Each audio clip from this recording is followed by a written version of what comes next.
Oi, meus amores do sexto ano, tudo bem? Espero que sim. E aí, preparados para a gente dar continuidade às nossas aulas de interpretação textual? Vamos lá? Seguinte, comecei a pesquisar um pouquinho mais sobre essas relações, essas reflexões que a gente vem fazendo sempre no comecinho das nossas aulas, dos nossos vídeos.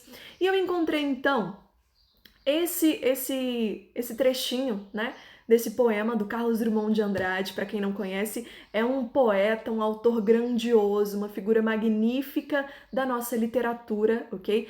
Quem nunca ouviu falar, pesquisa a respeito dele, garanto que não vai se arrepender dos poemas maravilhosos que você vai encontrar, tá bom? E aí então eu começo a aula lendo para você esse trechinho. Ninguém é igual a ninguém. Todo ser humano é um estranho ímpar. O que isso quer dizer? Todos os dias, às vezes, a gente fica nessa incógnita, né, nesse medo de ser aceito. Será que o meu amigo vai fazer o trabalho comigo? Será que ele vai aceitar fazer o trabalho comigo? Será que eu sou aceito na minha sala? Será que eu sou aceito socialmente?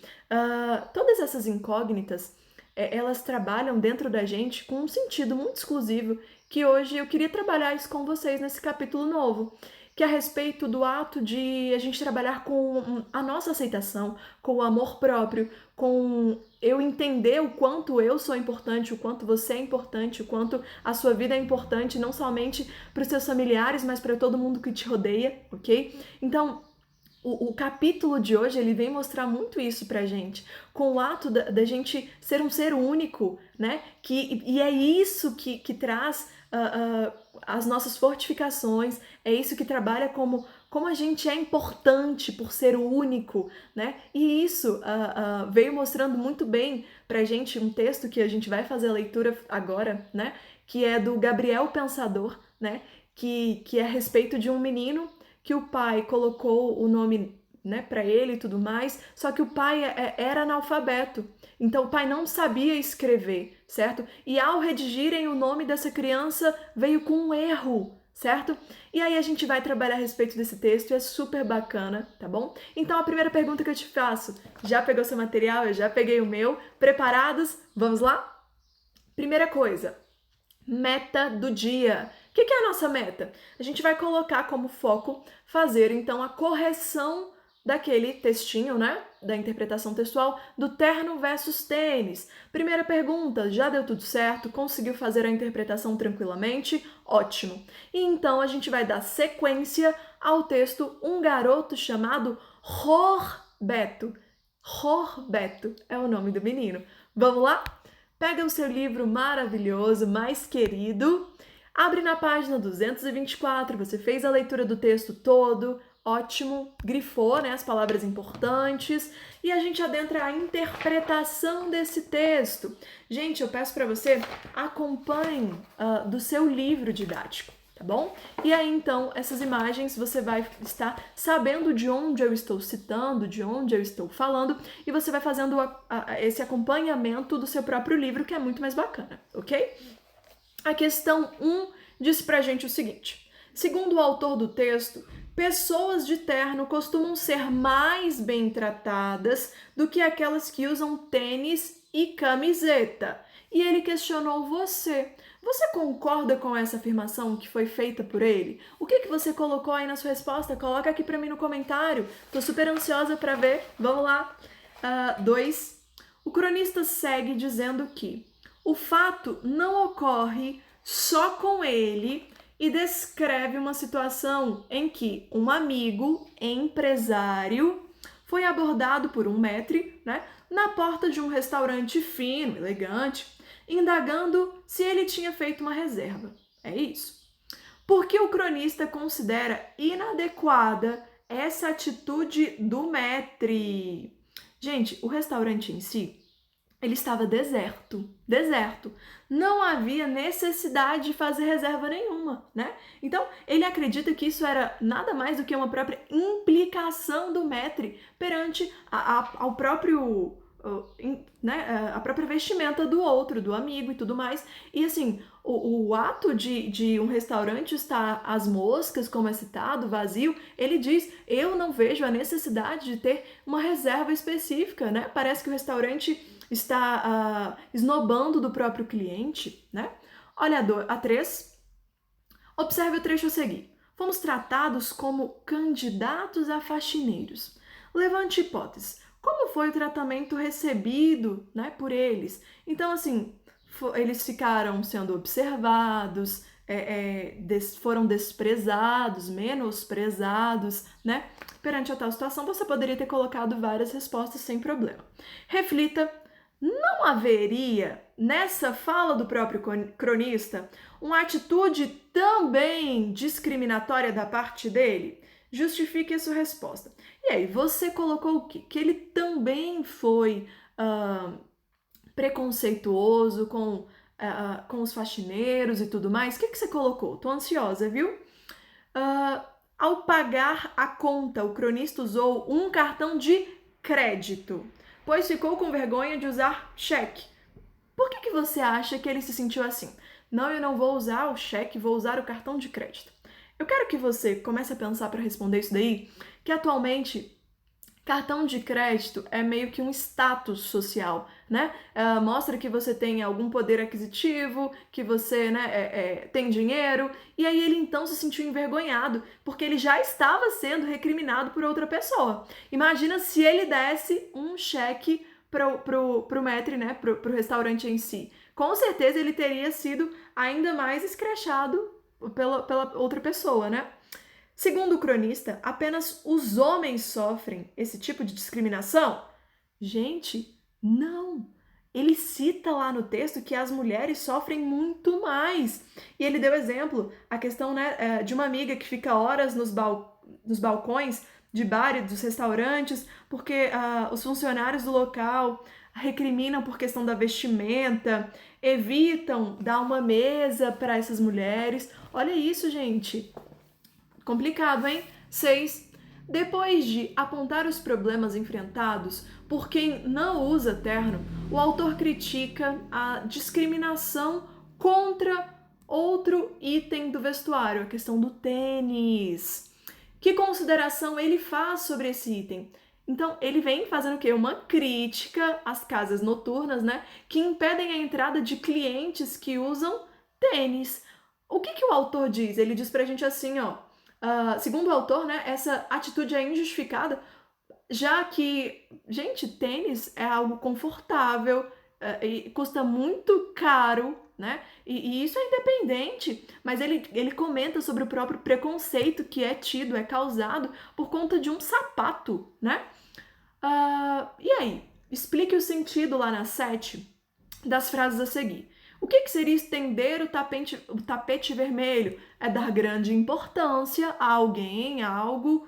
O maître aproximou-se com um sorriso de boca torta. O que é um sorriso de boca torta? Um sorriso forçado, algo que não é natural, ok? Se insiste, é atarrachado no fundo da sala e passa a noite toda tentando atrair a atenção dos garçons. O que seria atarrachado? É uma pessoa forçada, né? A alguma situação específica. Fico fascinado ao verificar como certas pessoas adoram bancar o oficial nazista. O que é ser oficial nazista? São regras extremas, né? Regras extremistas, pessoas que impõem alguma coisa, ok? 8. Que argumentos o autor usa para condenar o comportamento dos porteiros de prédios e funcionários de restaurantes? Então, ele questiona esses funcionários, né, que possuem ternos de grife no guarda-roupa e tudo mais. Acima de tudo, ele vem comentando a respeito dessas pessoas se portarem de uma forma tão grosseira, tão mal educada, de forma tão desnecessária, né? Olha a 9. Em uma última tentativa de ser bem tratado, o cronista veste um terno e se dirige a um restaurante. Observe como ele descreve o acessório que usou. Noite dessas, me empreguetei todo e fui a um restaurante. Até coloquei minha gravata inglesa com desenho de porquinhos. Gente, o que aconteceu nessa ocasião? Todos estavam vestidos de forma bem informal, né? E aí ele foi taxado e discriminado, ele foi ridicularizado por conta da vestimenta que ele estava, certo? Olha a próxima questão. Em determinada passagem do texto, o autor afirma: analisar uma pessoa pelo que ela veste só dá confusão. Você concorda com essa afirmação dele? O que você acha das pessoas que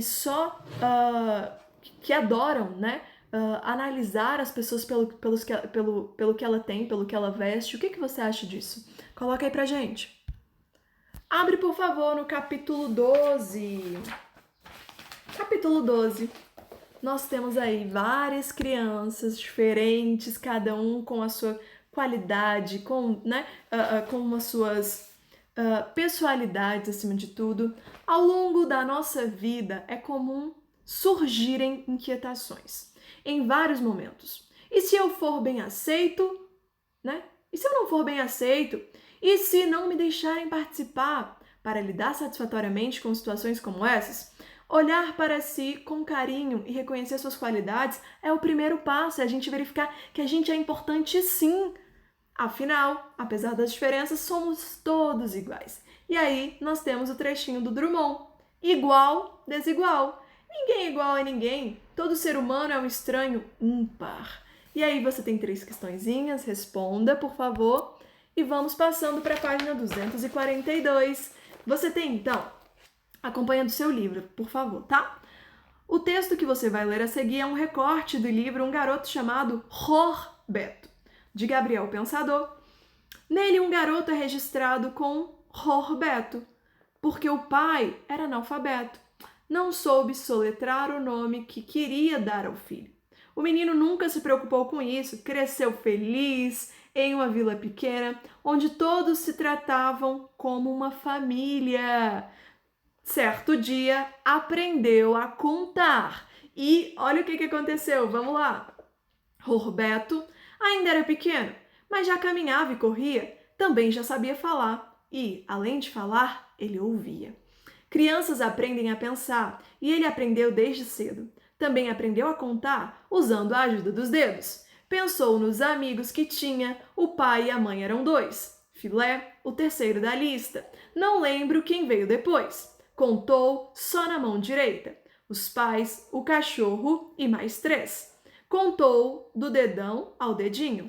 1, 2, 3, 4, 5, 6. Roberto contou outra vez, prestando bastante atenção. 1, 2, 3, 4, 5, 6. 6 dedos em uma mão só? Será que na outra são 4? Gente, dê continuidade, é super bacana, é uma história linda, e aí depois, com calma, você vem para nossa interpretação, tá bom? E aí na interpretação, questão 1, ele disse assim: o texto foi escrito em forma de poema, lembra? Versos e estrofes. Por que você acha que o autor Gabriel Pensador optou por redigir seu livro seguindo as características desse gênero?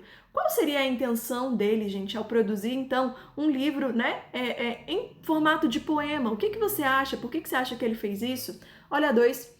Roberto tem um nome fora do comum, mas nem ele, nem ninguém onde vivia jamais se importaram com isso, com o nome dele, né, ser diferente. Levante hipóteses. Por que ninguém nunca demonstrou estranhamento quanto ao nome do garoto? Por que você acha, né, que ninguém nunca falou assim, nossa, seu nome é esquisito, é estranho e tal? Olha, 3. Antes de sermos informados de que Roberto possui 6 dedos em uma mão, um par de versos já antecipa esse fato. Assinale a opção que confirma isso. Aí você vai assinalar A, B ou C, ok? 4. Enquanto lista os amigos, Roberto menciona filé. Pensou nos amigos que tinha. O pai e a mãe eram 2. Filé, o terceiro da lista. Não lembro quem veio depois. Quem é o filé, gente? Coloca pra gente, por favor. Ele vem citando no texto, viu? Olha, 5. Ao contar os dedos da primeira vez, o autor opta por transcrever, ou seja, escrever os números por extenso. 1, 2, 3, 4, 5, 6. Porque uma linha foi pulada entre os versos em que se diz 5 e 6. Por que você acha que ele pulou uma linha entre eles? Que outro elemento presente nesses versos reafirma a sua resposta anterior, né? O que ele veio usando? A exclamação e tal, o que ele usou, né? Roberto não contou os dedos da mão esquerda de maneira imediata. Ele não terminou de contar os dedos dessa mão e foi contar a outra. Qual era a sua expectativa em relação ao número de dedos nessa mão? O que ele esperava achar na outra mão? 8. Roberto, muito triste, decide ir à escola com a mão direita escondida em uma sacola. Seus amigos, então, notam sua tristeza e estranham o fato de a mão estar coberta. Com qual, dos dois acontecimentos seus amigos mais se importam? Gente, com qual acontecimento, com o que realmente os amigos ficaram mais preocupados perante a situação?